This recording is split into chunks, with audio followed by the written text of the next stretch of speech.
Welcome folks, Peter here. This is episode number 3 of our little Chinese split pit bike. I did a little bit of work behind the camera, so I hope you don't mind. You are not mad at me. I went ahead on the Christmas Eve and I wanted to do something done, and I forgot to bring the camera with me. So let's take a look what I did. So here are the plastics from that little pit bike. I got rid of all the decals that were on this thing, and I welded the plastic welded the broken bits, as you can see here. Welded the cracks, and then I painted the white, as you can see on the back side. I painted the things that go under the seat white, and I didn't prep them or anything. I just shoot them with black paint, and you can see I left some of the residue and scrapes on it. It's not the perfect, but this one was a real treat. If you remember, there was a lot of duct tape on this one. When I uncovered the duct tape, the whole thing here was missing. So and all these cracks were there. So as you can see, I welded everything on this panel back together. And I don't know if you can recognize this thing. This is a piece of Pepsi advertisement panel. So I welded a Pepsi advertisement panel in. I shooted them black with leftover paint. I shouldn't be really painting it like this. I should prep it, scuff it. This is a cheap and quick flip, so I don't want to mess with it so much. So now I don't know what I should do with these things. If I should just heat them and scrape them, or what I should do with them. So I will take them back to the bigger shop and figure something with them, but I will probably just wash them, and I will not bother with the difference where the decals were and the color fade where they weren't. So let's get back to the bad lighting of the bigger shop. I miss this little shop. The lighting's great here. Alright, and we are back at the bigger shop. What a difference in the lighting, right? The other thing that I did is I busted the pressure washer, and I gave this thing a bath, so it does look a little better. So let's put the fairings back on and we'll see how it looks, and we'll go from there. Okay, and here's the final product. I ran an electric buffer and the plastic refreshener on it. You can still see the residue and stuff, but it looks better in my opinion with the new rear fender and all that. So I think on the pictures at least it will look better. In the real life, not so much. Next up, the chain. There's 2 chains included with this bike. One of them has the joint, but it used to have another joint, and that's not a good practice. So let's get rid of that spare link, and we'll see if we can make this thing work without that link. I hope so. The adjustment is far back, so we should be good to go there. So let's get the link out, and let's try to feed the chain through the front sprocket.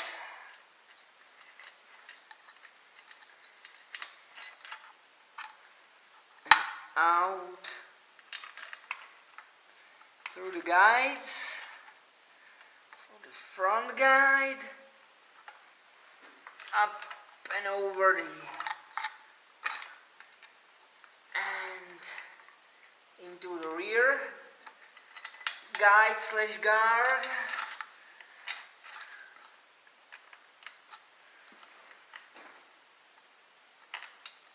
And we are missing approximately 1 or 2 links, so let's loosen the adjustment here and we'll see how far can we get this thing to move back. But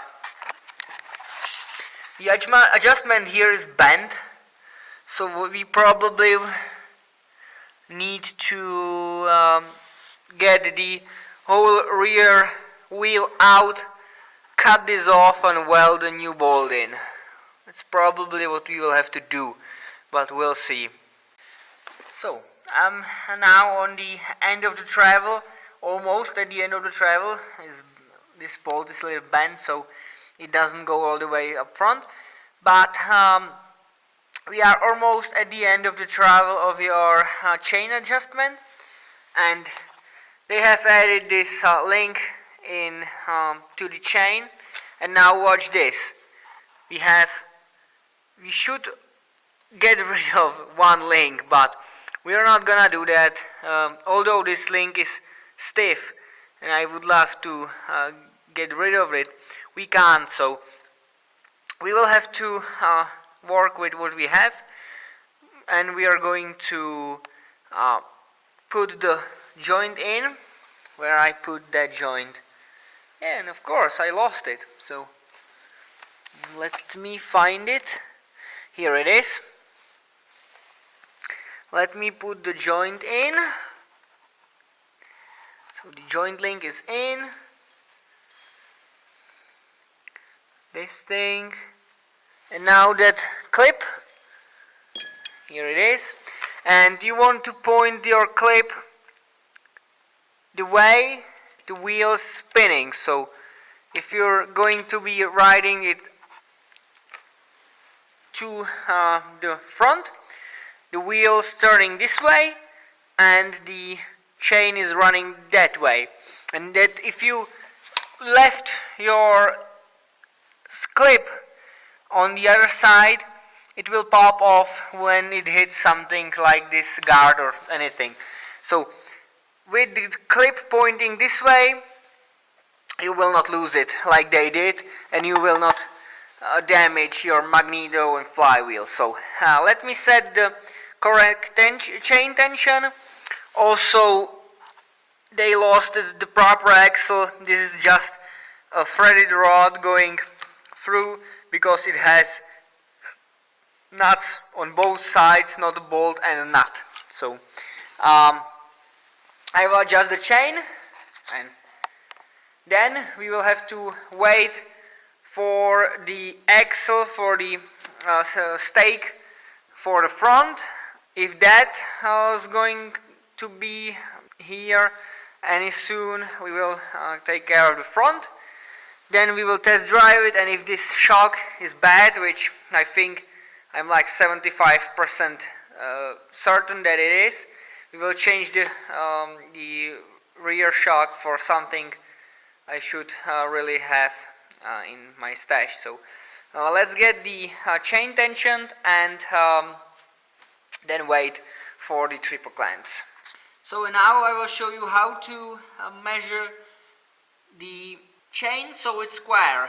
I will take a caliper and I will measure from this surface to the end of this bolt, because the flat plate on the other side is bent, and we have 42 millimeters. So let's make it 42 millimeters on the other side, and we know that our rear wheel is straight and in line. Alright, the chain is on and is looped. As you can see from all the running oil, I have to wipe the excess. Now we need to wait for the front end to be done, and then we have to pray that the transmission is not smoked, because I found that the cases are welded there, so hopefully the transmission is not smoked. So Now we need to wait like a week for that front end, so I will see you in a week. Okay, and by the magic of editing, these parts have been waiting at the lathe guy for 2 weeks, and now I've got them back. So I need to tap in this shank, this post in with the hammer. This is the new shank that came in that box of parts that we bought, and it's, as you can see, it's shorter. So I need to tap in that, and then we can finally get the front end back together and try this bike out.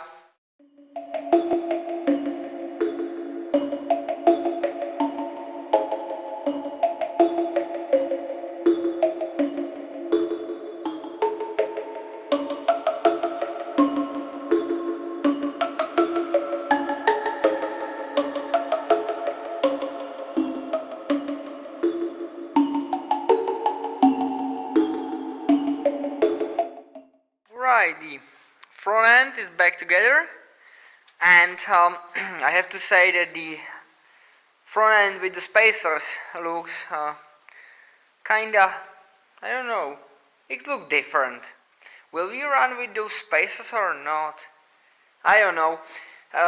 Now what should I do next? I can focus on cable routing, that's always fun.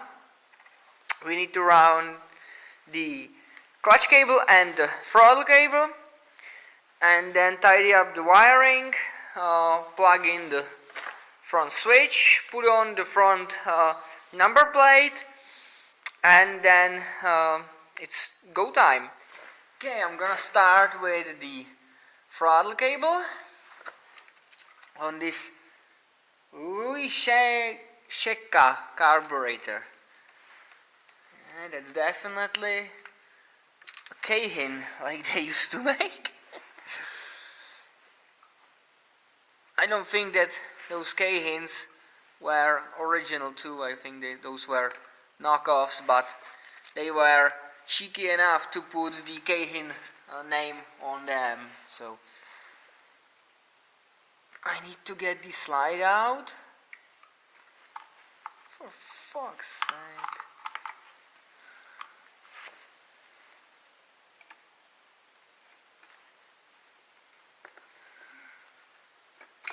Yes, I've got it. Finally. So now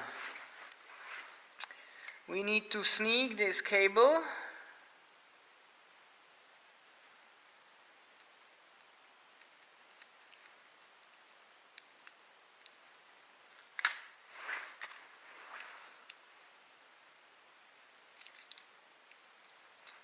if we can on. So let's start with the boot. Through the boot we go. Hook the boot up. Into the carburetor lid we go.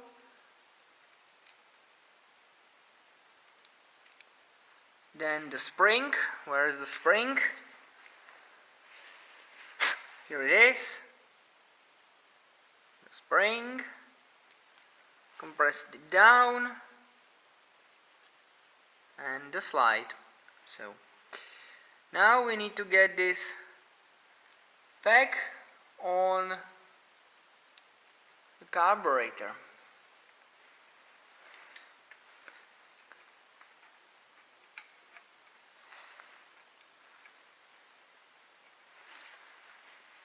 Hopefully you can see something. And then the lid.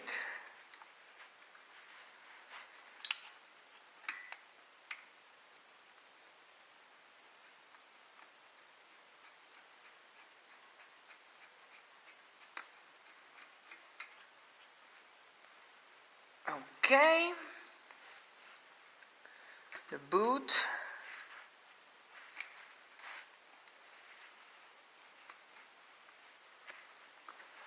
and now we need to run this cable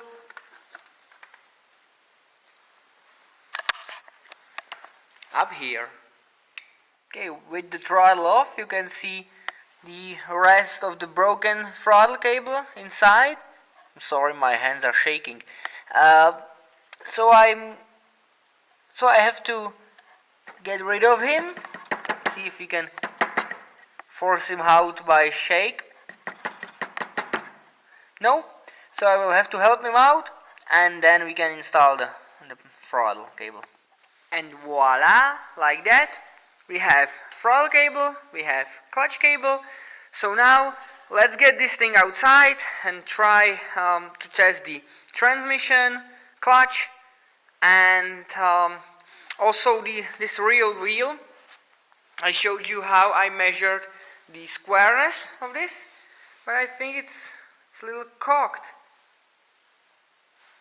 I don't know. We'll see. Let's get it outside.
Alright, so this thing is driving and shifting.